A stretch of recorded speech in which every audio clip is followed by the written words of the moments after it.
Trauma Therapist Podcast Plus listeners can listen to episodes early and ad-free right now. Become a Plus listener by going to Apple Podcasts, searching for the Trauma Therapist Podcast, and signing up today. Welcome to the Trauma Therapist Podcast, a show about the incredible people dedicated to helping those who've experienced trauma. My name is Guy McPherson, and my mission is to raise the awareness of trauma and to inspire each of us to help those around us.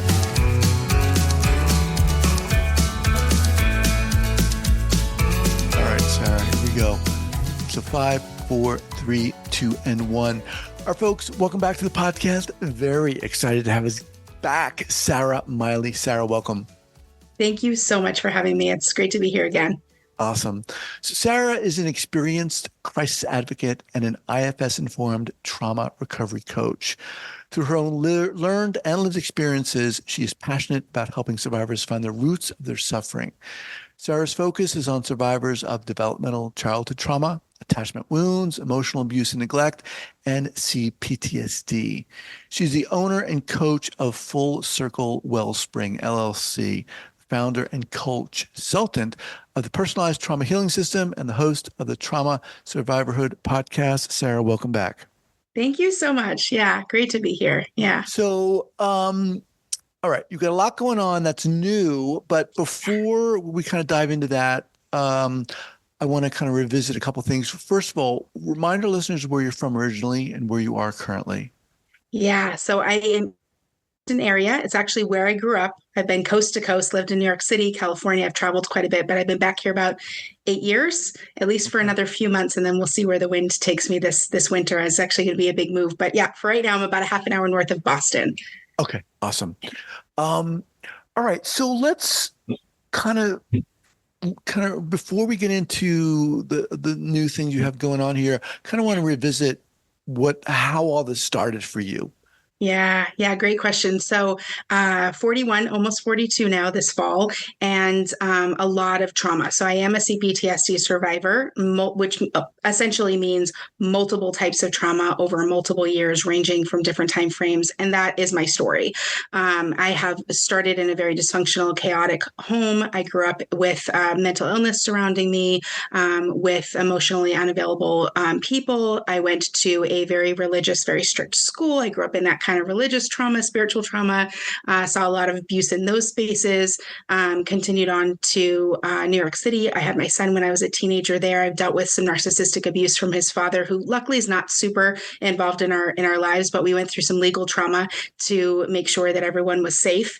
The justice system kind of failed us there, which was interesting. More religious trauma about 8 years ago, more family drama and trauma about 7-8 years ago. And at that point, I kind of said, golly, I got to take a breather. I got to figure out what's what. And so that's what I did. I started therapy. I'm actually still with my same therapist for 8 years. It's luckily the only kind of trauma I think I can't say that I have, other than that, people that experience in global majority and the BIPOC communities, obviously. But, that therapeutic trauma is a real thing. And I am so fortunate because I have not had that. It's been a beautiful, beautiful blessing. Very, very safe space for me to explore. And I think we called the last show that I did last summer, Breakthrough, Break Open, Break Down, something along those lines, right? And that's really what my therapist has had me doing, just kind of breaking open all these spaces that I didn't even know was trauma. Things I didn't even understand were creating havoc on my nervous system, creating dysfunction inside of my body. So I have a lot of hyperactivity, really extreme hypervigilance. I've struggled with an eating disorder, a lot of places that needed healing in my body, my mind, and my spirit. And then once you find healing in those areas, you can start to connect back to that mind, body, spirit in more authentic wholeness. And that's kind of where I am now. That's how I kind of landed here. And it ended up bringing me to change my entire job and career. And I found your podcast, which is how I found being a trauma recovery coach from a guest that you had on, almost 5 years ago now. And I've gone forward from there, just studying and learning. I love the neuroscience. I love all of the understanding of the nervous system. Once I understood it, I was like, oh my goodness, we can actually can actually work with this. Neuroplasticity is a huge part of the work that I'm involved in personally and professionally. Psychedelic assisted therapy has been a big part of it as well. Internal family systems has changed the gate for me as far as personal and for my clients. And yeah, I'm just here learning it all every day. It's growing and growing. I'm reaching for I had a paper here to write this down. But damn, Yeah. that's a lot of stuff. And Yeah. I don't say that lightly. I mean, that's a lot of trauma. Yeah. Yeah. I've been through it for sure. For sure. Wow. I Yeah. mean, I just like, you said at a certain point you started seeing a therapist. So Yeah. how old were you when you started seeing a therapist? I was 33, almost 34. And I think I mentioned last time, and it's really the truth, that the reason I went there is because my son was like, oh, he was almost 16. Thought, gosh, he's going to get his license. He's going to go off to school. Like, I have to figure out who I am, which I didn't know that that would take so much work. But when you have complex trauma, it takes a lot of work to figure out who you are and come back to that authentic place. And like, well, in the movies, like, people go to like talk therapy and figure out who they are, right? And I kind of thought I was going to use him like a life coach because I really did not know that I had so much trauma. And so that's kind of how it started for me. And that's what I say when I mean we really broke open things I had absolutely no clue about, things that I had even repressed, things that I didn't even recognize were so jarring to my system. Some of the things I've been through have been sneaky because you have so much of this underlying current of trauma. So your body is already prepared for it. So when something new happens, like a sexual assault after you've had childhood trauma, or you go through legal trauma after you've had developmental trauma, your brain is wired to go, oh, we know what to do with this. This is more bullcrap. Like, let's just do this. And it just goes right into the same protective mechanisms that it's so familiar. Patterns tend to be really familiar when you've had developmental and complex PTSD. So And hold on when a I second. started with the therapy, If I may. So you're yeah, saying please. it's easier to become re-traum or traumatized again, to experience Yes. trauma again because of Yeah, that? for Yeah. sure. You find patterns in relationships that feel familiar.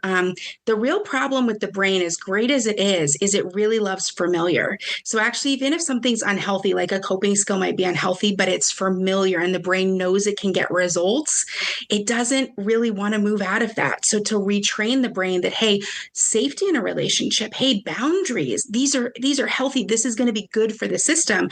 The brain is hearing you say that and going, danger, danger, danger, danger, danger, because it's just unfamiliar. It's Right. not that it's not good. That's why I think it's so important for people to reactivate their love of life through their spirit and their soul, because the brain wants familiar. And if you've grown up and you've been exposed to so many different types of traumas, and you have what we call a trauma brain, right? We can see this on brain scans. People with complex trauma often look like they've had TBIs. The structure of your brain can look different on brain scans. Your prefrontal cortex can be underdeveloped, your hippocampus as well. Your amygdala looks like it's firing off constantly. It's a very different brain if you have a trauma brain. And so for your brain to hear, wait, we're trying something new. Oh no, scary, scary. But that's where your spirit has to come in and go, no, I want better. I understand that this has kept me safe and alive. And there's a real gratitude and compassion for yourself for those coping mechanisms and coping skills and strategies that you've used, but to open that up to new tools that are now healthy and more adaptive to your current life, because you're not still in the trauma, right? I'm not still a 6-year-old who can't leave the house, right? I'm not still in the assaults. I'm not still in the religious cults. I'm not there anymore. And so I get to choose now what actually feels right for me because I've connected to that authentic self, which I think is through the spirit, because the brain just really wants familiar. It's kind of a it's like, brain, you do so much for us, but that is a lacking in the brain, that it wants familiar. Just listening to you talk, I can feel your passion and almost, I mean, to the degree that I can, what you've gone through, you can hear it. You can feel the compassion you Mm, have yeah. for doing this work. At what point did you say, okay, I want to start helping other people? move Yeah. through this? I started helping people the day I was born in more adaptive safety skills as a coping skill to deal with dysfunction and chaos. So it's actually kind of an innate thing that came with my environment in my developing years, in my teen years through my 20s, having a child when I was a teenager. I have been taking care of people my entire life. But what was great about the healing work that I've done is to go, wow, I have all these amazing skills, right? I can really read people. I'm able to look at like microfacial expressions. I'm able to read people's tones. I can sit in an empathic way with people and their emotions. And I have so many resources. The idea of resourcing people so that I do not have to walk next to them every moment of every day is way less of a trauma response and more now of this is a great thing that I can help the universe. And this is something that I can do from a self-led place. And IFS, that's what we talk about, the self-energy, really compassionate, really clear, but resourcing has become one of my superpowers rather than here, I'll just do it for you. Oh, you know what's going to work. Let me just do this. Let me just, that hero complex that I've always had, that fixer, that savior mentality. Now I do it, but I'm helping people who are actually putting in the effort and I'm helping them move forward with what they want. They're asking me for help. I'm delivering to them, just walking alongside, but I'm really giving them recommendations and resources and tools to fill their toolbox, just like I had to fill my toolbox with new, healthy, adaptive coping skills for our present moment, using your spirit, using your authenticity, not being driven by fear and trauma and danger. Let's talk about Full Circle Wellspring. When did that come about? Why did you develop that? Yeah. So when I heard on your show, Jennifer Candera came on and she was a trauma recovery coach. And I was like, oh, that's my future right there. I was already doing some crisis advocacy work. I actually really love crisis work. I was like, yeah, that's the next step. I'm going to do that. So I took some classes, moved in that direction, started the program, started my own LLC a couple years ago. It's going to be, almost 3 years now, and started seeing clients specifically for trauma recovery. And that is doing the walking alongside. That is the hearing their story. That is making sense of their trauma so that they can make sense of their future and move forward. That is helping them understand their brain, understanding what's going on, why these coping skills are useful, and then resourcing their toolbox and filling them with coping skills and just walking alongside, right? More of a coaching kind of nature and relationship.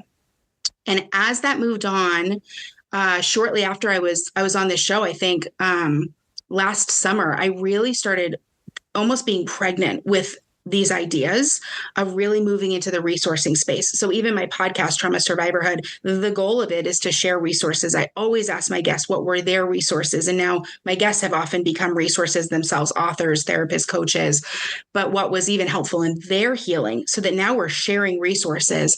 And as that really became a passion of mine, that's where I developed my trademarked program, the Personalized Trauma Healing System. And I launched that last September, so not quite a year ago. And that is really more of a coach-sulting role because that I'm still coaching you. It's still client-led, still very collaborative in our goals, but it is me using the expertise that I know from my lived and learned experiences. It is my dizzying array of modalities that I've tried personally, that I've read about, that I've studied, that I've gotten certified in for some of them, and helping people with lifestyle design. And that's really what Personalized Trauma Healing System is. It's really curated lifestyle design, but specifically for trauma survivors. So this is things like sleep, eating, exercise, but also sexual health, emotional well-being, social life, family planning, career. Like, are you happy in your career? Your lifestyle can be designed so that you have more regulation on a regular basis. And so I use a lot of polyvagal theory with this, right? So your trauma keeps you dysregulated a lot, especially if you have trauma brain. You have a very narrow window of capacity or window of tolerance. We call it window of regulation. And coping is what when you're doing when you're dysregulated, right? And so the trauma recovery coaching is kind of filling toolboxes to help you regulate when you're dysregulated. But the personalized trauma healing system, this lifestyle design, is actually expanding your window of capacity. This is allowing for more space for you to have in your nervous system because you slept well, because you're eating healthy, because you've got a couple of safe friends, because you're in therapy, because you're doing yoga, because you're doing a career that you love. Every day you like your job, because you're learning how to parent with boundaries, right? The lifestyle design is expanding that window of capacity so that you're actually more regulated. You don't need as many coping skills. You're actually coping more often just in your own regulation from that. And that's where that kind of birthed out of in this last year or so. So give me an example specifically. Yeah. So someone comes to you Yeah. and we're talking about the personalized trauma healing system. How might they, granted, everyone's going to be different, but give us an Yes. example. How might someone present and what are you doing with them? How are you working with them? Yeah. And so, okay. So when they're coming to me, they're specifically either trauma survivors, or if they don't identify as that, I want people to also hear that high chronic stress is also a way that dysregulates you, right? So not everybody associates with that name of being a trauma survivor. And so when they come to me, they're going, I need more regulation. Something's just not quite right. I'm not happy. I'm not waking up fulfilled. I'm not going to sleep fulfilled. I'm just not feeling right in my body. I'm not feeling right in this life that I've got for myself. Right. And I have a couple of free resources on the website as well. So they can take a couple of quizzes, kind of see where they are in their lifestyle design. We sit down and we kind of go through a bunch of different tests. Personality test. I designed something called the Joy Scale. That's mine. Very similar to what other people might be utilizing. Personality test, the Enneagram, love languages. And the Joy Scale is showing me, I want to be able to see progress on your Joy Scale. So if you're telling me I'm sleeping 3 hours a night because I wake up with night terrors, as a lot of trauma survivors do, or I have trouble going to sleep because they've got monkey mind, as a lot of trauma survivors and high chronic stress people do. And that's something you want to work on. Or maybe it's your sexual health, but you've had sexual trauma. Maybe it's this job that you hate, but you're like, oh, I kind of deserve to be in a crappy job. I don't even deserve to have happiness. Whatever pillars of lifestyle design they want to work on, that's where that client-led collaborative mentality as a coach still stays really ingrained in me. I want people to only be working on what they want to work on, what seems out of balance for them. And sometimes the recommendation might be, maybe this could be a hormonal thing. Have you checked in with your doctor? Have you ever done a sleep study? Maybe it's sleep apnea. And then from there, helping them with other tools, not just in working through their trauma. So if you're waking up with night terrors, I'm kind of picking on sleep right now, but we'll just go with it. If you're waking up with night terrors, well, we need to get to the core of what keeps waking you up. What is that night terror? Let's work on that. Ways that you can decompress before you go to bed in order to stop that monkey mind. If you are a trauma survivor and you just struggled, night is a little scary for you, right? Maybe that's the only time in your whole day that you're actually stopping and being quiet. So your brain's like, oh, now she's listening to us. Let's talk now. We want to start correcting some of those. And then there's little helpful tools and tricks like the alarm clocks that wake up like a sunshine. People don't recognize that they have sleep patterns. You have a 75 to 90 minute sleep wave that happens. And so if your alarm clock consistently wakes you up out of a deep sleep and you wake up like, and you're panicked and you hear that noise and you're so groggy, your day starts off really actually dysregulated, because now you're like, running around. Why? Because you weren't in a light enough sleep when that alarm clock went off, and it actually jarred you out of a deep sleep. So really cool new tools that we have, like monitoring sleep on the wristbands to kind of see how you're sleeping throughout the night. Using those kind of alarm clocks that come up like a sun, bringing you into a lighter sleep before your alarm goes off, literally can change the entire trajectory of your day. And as a trauma survivor, you waking up with energy and feeling okay about your day and your life, and having some moments of gratitude and recentering yourself and meditating, whatever kind of morning routine you want, my goodness, your entire day is going to be totally different in case you get triggered, in case your ex-spouse calls, in case your boss yells at you, in case it's a high stress day, your kids are bothering you, you see someone who reminds you of your abuser. You're going to have more regulation because you started your day off totally different. And you can apply that exact same strategy to every pillar of lifestyle design that I work with people. Social life, super important. Having safe, close, trustworthy people changes your entire being. Having a safe place to talk, like therapy or coaching, emotional well-being, understanding your trauma. Financial planning. Finances is a big deal for trauma survivors. It could be that you grew up really wealthy, but with no love. That can be a trigger for people when they start making money. They're like, oh gosh, now I have to abandon my family because I have to work so hard. Or they grew up in poverty and they don't really know what to do with money, or they believe that that's what their worth is, just being in a poverty state.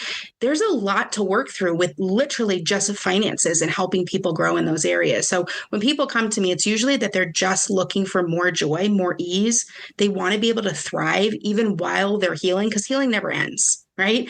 We're on this roller coaster of trauma healing forever until we're gone, right? And so I have been able personally to tap into more ease, more thriving and abundance and joy, even though I'm still in the thick of it. I mean, I just discovered a few new parts. I had a couple of repressed memories just in the last couple of months pop up. I'm still dealing with it, but I'm able to access daily joy and thriving because of lifestyle design and making sure my regulatory window is as wide as it possibly can be. Does that make sense?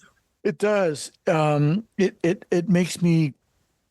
I'm curious about your own process. You just touched on it. You were like, I'm in the thick of this too. Yeah. As you've moved through not just your experiences and your trauma, but the work you've been doing with clients and so forth, Yeah. how have you changed? What have you learned about yourself that's allowed you to continue to do this work? Yeah. Great question. I'd like to say every part of me has changed. I feel like the growth in the last 8 years, if you knew me in my early 20s, you probably wouldn't even recognize me now. My ability and capacity to rest, to relax, to slow down. I have a lot of hyperactivity. Just even gaining tools and learning about something like ADHD brain and neurodivergence, which is very common among trauma survivors. Gabor Mate's new book, oh goodness, it's over there on my bed. Normal? What is it?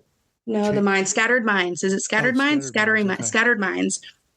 He basically says that ADHD can be put into remission, can almost be a curable thing as you work through your trauma, right? So someone like me who struggles with like the go, I have to go, I have to do, I have to be busy or I'm not worth anything. I'm not going to be lovable if I don't get this done, right? Things like that are active working things for me. So right now, to give an example of people, for those that are watching on the video, I've got a fidget spinner in my hands that I'm playing with. It helps my brain be able to focus on your questions and to clarify my thoughts because my hands are busy. When my body wants to rest, my brain wants to go. And when my brain wants to rest, my body wants to go. And so I'm actively working on this because it is so important for your nervous system, for your heart health, for your liver health, for your gut, for you to be able to rest and relax, also to find pleasure, things that bring you joy. Adult playing is super important and people neglect that constantly. So I'm actively working on that. It's a little bit harder for me to play. I'm getting better at resting. But these are things I'm actively working on, even in my own lifestyle pillars. Sleep is something I've kind of conquered the last couple of years. That took a lot of work because, again, when my body wants to rest, my brain wants to go. And so I would either have trouble going to sleep or I'd wake up in the middle of the night. For some reason, it was always around 1:30 and I'd be asleep. I'd be awake for 2.5 hours. And it was so annoying because it messes everything up. But I've really been able to conquer that by giving my brain more space to think during the day. Contemplative times. My brain really needs to think. I'm a big thinker. I used to be really an overthinker. I guess maybe my therapist would probably say I still kind of am, but I would say meeting myself in those places where I know I need work, right? Exercise is great for me because of the hyperspaces in my body. Lifting weights is great. It really makes me feel really complete and whole. It really gets the sweat out. I get to work through some anger while I'm doing it. Things like that have been really, really helpful for me. And then I work with a ton of different practitioners as well. I'm still actively working through hypnotherapy. I have an IFS practitioner. I do multiple modalities of body work. I'm moving in the space of psychedelic assisted therapy and ketamine currently, which is a huge help for your nervous system. But it's also brought up things that then I can work through that I didn't even know were in there because your brain is more open to change during those times of psychedelics. So yeah, this space. In that field with psychedelics, Yes. as a consultant or as a client or both? I'm currently a client. It is Okay. in the back of my mind in the next, maybe let's say 5-10 years, where I'd really like to explore becoming a facilitator, not just necessarily a sitter, which are important. There's rituals and things that are available for people to do, and they need sitters just to keep you safe if you have to get up to go to the bathroom. But for me, psychedelics is not a true healing work if there's not integration before, Right. during, and after. And so the trauma training that I have, I think, is eventually moving me in that direction to be an integration facilitator for people utilizing psychedelics as a therapeutic. Yeah. Just as an aside here, how was your experience doing that? What was it Yeah. like? So far, it's been great. I have been utilizing psilocybin on my own for, I think this summer, I think it's 3 years now this summer, where I've done micro journeys and I've done mini journeys, not quite full journeys because I'm on my own. And then I take the work and I integrate it with my therapist. The healing that has come from that has been it's different because it's instantaneous. It's like when something moves out of you, something just wants to leave, something wants to complete, something wants to finish processing, it just does it. And then you come out of it and it's like as if you don't have to deal with that any further. The ketamine assisted therapy is something I'm just getting started in. And this summer working on that is kind of a focus before I move because I have my practitioner here that I want to work with. But as I probably move out west, I will do different types as well. Ayahuasca is more of a ritualistic kind of spiritual. But the therapeutic space for me has been amazing because you're working through things.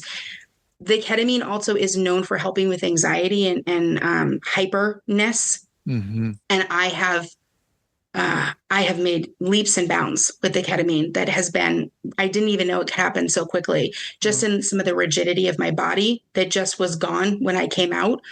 I was like, oh, where is it? Is it ever coming back? And sometimes these things are temporary and it needs more treatments. And sometimes it's just your body said, oh, okay. So I'll give a quick, for instance, if I have a quick second, while I was in the ketamine session, normally I talk in parts work because of internal family systems. Almost everything I say is, oh, I have a part that does this and a part that says that. But in the session, I said, my brain is wondering right now, and I'm in the shades. I've got my therapist there, and I'm already out of the big first 15, 20 minutes of it, which is quite, you're kind of gone. You're very dissociated from your body, but now I'm in that kind of tail that comes down. So my brain's really wondering as it's noticing my muscles trying to retense. What was the default? Was the default relaxed or was the default supposed to be rigid? And my therapist says, okay, well, what's your answer to your brain's question? And I said, well, we know when babies are born, they're supposed to be relaxed. Trauma is kind of what makes you guard yourself and armor yourself. I have a lot of armoring and rigidity. And I said, yeah, I mean, logically, that's the default.